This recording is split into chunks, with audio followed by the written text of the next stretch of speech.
सच्चाई तो सिस्टम उसके साथ से हटा सकता है। साइकोलॉजी का असर तो इंसानी दिमाग को भी। हर हर महादेव। आज जो मैं बात करने वाला हूँ वो है जेफरी एप्स्टीन फाइल के बारे में। करीब 2019 में इसकी गिरफ्तारी हुई थी और जब ये मरा तो जेल के अंदर इसकी बॉडी एक बहुत ही अजीब हालत में मिली। पता नहीं मौत कैसे हुआ। सच्चाई तो ये है कि जो भी चीज़ें हो रही है ना, अभी 2008 में पहली बार इसका मुद्दा उठा था। तो जो भी आप न्यूज़ में देख रहे हैं या फिर नेट पे रील पे कहीं पे भी जो भी आपको दिख रहा है वो बस एक आइसबर्ग का एक छोटा सा टिप है। ये उस लेवल पे काम कर रहा था जहाँ पे पूरी की पूरी कम्युनिटी, पूरा का पूरा सिस्टम उसके साथ मिला हुआ था। बस वो सिर्फ एक मोहरा था जो चला गया।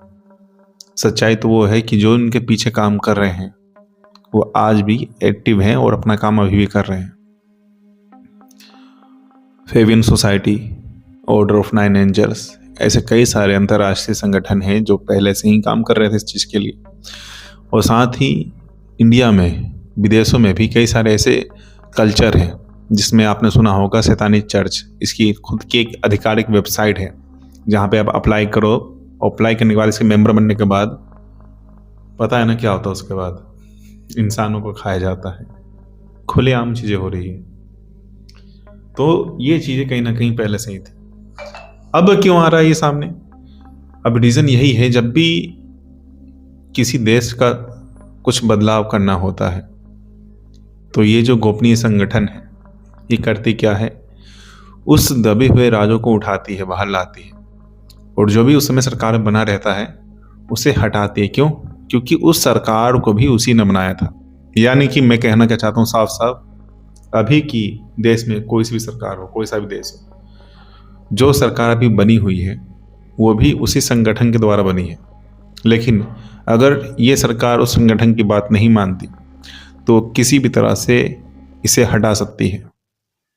अगर जो लोग सोशल मीडिया पर ज़्यादा एक्टिव होंगे तो उन्होंने ये देखा होगा कि सिर्फ और सिर्फ रसिया में ही फेसबुक, टेलीग्राम, इंस्टाग्राम, कई सारी चीज़ें बंद हो चुकी है, बैन लग गया है सब पर, व्हाट्सएप भी। लेकिन बाकी देशों में ऐसा नहीं है।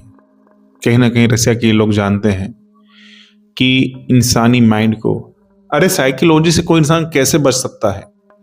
किसी न किसी तरह से साइकोलॉजी का असर तो इंसानी दिमाग पे होता ही है और वही हो रहा है। आखिर आप बच कह सकते हो? इंसानी बिहेवियर ही वैसा है कुछ ना कुछ। तो जो भी आप सुन रहे हो, देख रहे हो, वो बस एक प्लान है और इंसान के मन पे वो प्लान किया जा रहा है उस शैतानी कल्चर के द्वारा। आज भी कई सारे संगठन हैं जो उस वामपंथी विचारधारा को फॉलो कर रहे हैं। सिर्फ भारत में नहीं, बाकी अलग अलग देशों में भी ऐसे कई सारे संगठन हैं। तो ज़रूरत बस ये है कि हम उससे सावधान रहें ताकि हम उसके इन्फ्लुएंस में ना आए। जब ऐसा हुआ था मुस्कान और साहिल मर्डर केस के बारे में, जिसमें मुस्कान ने खून किया था साहिल के साथ देते हुए, जब छानबीन हुई, सारी चीज़ें बाहर आई, तब साहिल के फिर मालूम चला कि वो भी एक वामपंथी विचारधारा को फॉलो करता था। उससे दीवारों पे वो सिंबल बने हुए थे जो कि शैतानी चर्च वाले लोग उसे अपनाते हैं। जो ये फाइल खुल के सामने आ रही है हमारे, ये भी एक आधा साची है। असली सच्चाई इससे भी कई ज़्यादा खतरनाक है। क्योंकि सोचने वाली बात है, 90 के दशक की बात है ये, जब 1990 में ये सारी चीज़ें शुरू हुई। और अगर हम ध्यान से इस पे विचारधारा पे, मतलब इसे ध्यान से देखें, इसे 1990 से पहले भी ऐसी कई सारी चीज़ें हुई थी, कई सारी वारदातें हुई थी। अब हो क्या रहा है? अब करंट सिचुएशन में ऐसा है कि सभी जितने भी अलग अलग संगठन हैं, आप करना क्या है, सारी जानकारी तो मिल जाएगी विकिपीडिया कहीं ना कहीं। जो पहले ऑर्डर ऑफ 9 एंजल्स था, अब वो सिर्फ और सिर्फ अकेला ऐसा संगठन नहीं है जो ये सारे काम कराते हैं, या फिर कुछ ऐसा नाजिम सोसाइटी नहीं है। ऐसी कई सारी सोसाइटी बन चुकी है जिसे बनाने में ही कहीं ना कहीं इन संगठनों का भी हाथ रहा है। और एक सच्चाई डिस्क्लोज बताऊं, ये नहीं बताऊं, चलो बता देते हैं। फेबियन सोसाइटी जो है जो बनाई गई थी तब, ताकि महिलाओं का अधिकार सुरक्षित किया जा सके। आने वाले समय में आपको ये भी जानने में आएगा कि ये भी एक कहीं ना कहीं इससे जुड़ा हुआ था, ताकि उसे भी गुमराह किया जा सके। क्योंकि फेबियन सोसाइटी को बनाने में ऑर्डर ऑफ नाइन एंजल के साथ ही साथ प्री मेसन सोसाइटी का भी साथ था। इन दोनों ने उसमें काम किया था। और थियोसॉफिकल सोसाइटी ये भी कहीं ना कहीं इस चीज़ों में सामने आई है। मेन ये है, अमेरिका या यूएस को इसलिए निशाना बनाया जा रहा है क्योंकि ये मेन मुद्दा वहीं का रहा है। ज़्यादातर इनका संस्था या निवास स्थान उसी जगह पर रहा है। तो आने वाले समय आप ये देख सकते हैं भारत में एक और बड़ा खुलासा होगा, जिसमें कि हो सकता है जो फेबियन सोसाइटी थी उसके भी कुछ काले राज खुल के सामने आए।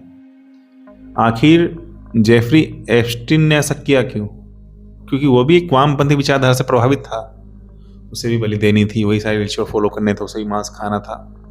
ये जो नॉनवेज ईटर हैं पूरे विश्व में, ये बस एक बीमारी है। भले ही इन्हें अभी समझ में ना आए, लेकिन बाद में समझ में आएगी। आप एक तरह का मांस खा रहे हैं और उसमें कोई पोषक तत्व की बात तो छोड़ो, ये जुड़ी नहीं है कि उसमें प्रोटीन विटामिन कुछ भी हो, लेकिन सिर्फ वही हो इतना भी काफ़ी नहीं है। कई सारे एसिड, जम, जीन्स, मतलब जीन्स भी होते हैं उसके अंदर, जो भी आप खा रहे हो। नॉनवेज ईटर के लिए बोल रहा हूँ, उसमें जीन्स भी होते हैं। उनमें उनका संस्कार, जानवरों का बिहेवियर भी होता है। तो जब आप उसे कंज्यूम कर रहे हो तो आपका विचार भी कहीं ना कहीं उससे प्रभावित तो होगा ही। और साथ ही साथ जो उसकी भावनाएं हैं, हमारे हर एक सेल्स में मेमोरी होती है। जो वैज्ञानिक दृष्टिकोण से देखें या जो साइंस स्टूडेंट है वो इसे समझ पाएंगे कि हमारे हर एक जीन्स में उसकी एक मेमोरी याददाश्त होती है। इसलिए जब भी इंसान मरता है तो मरने के कुछ समय बाद भी उसके एक बॉडी मेमोरी होती है कि मरने के बाद भी वो अपने आप से काम करने लग जाए, अपने आप से उठ के बैठ जाए। क्यों? क्योंकि एक मसल मेमोरी है उसकी, वो इसीलिए वो होता है। तो जो भी एक नॉनवेज ईटर है वो एक बीमारी अपने अंदर पाल लेते हैं उसे खाने के बाद, और उनका वो खाना उस नॉन बेजान जीवों को धीरे धीरे इंसानों तक ले जाता है और फिर वो बन जाते हैं कैनिबल ईटर। एक थ्योरी थी कैनिबल ईटर होते हैं, लेकिन अगर आप हिस्ट्री में देखें तो जापान, चाइना इत्यादि देशों में इंसानों को मार के उनका अचार बना कर रखा जाता था, स्टोरेज करके कि खाए। क्यों?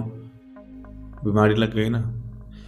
यही होता है जब आप बहुत ज़्यादा उस चीज़ से प्रभावित हो जाते हैं, एडिक्टेड हो जाते हैं, और फिर आपको कुछ अलग तरीके का स्वाद चाहिए होता है।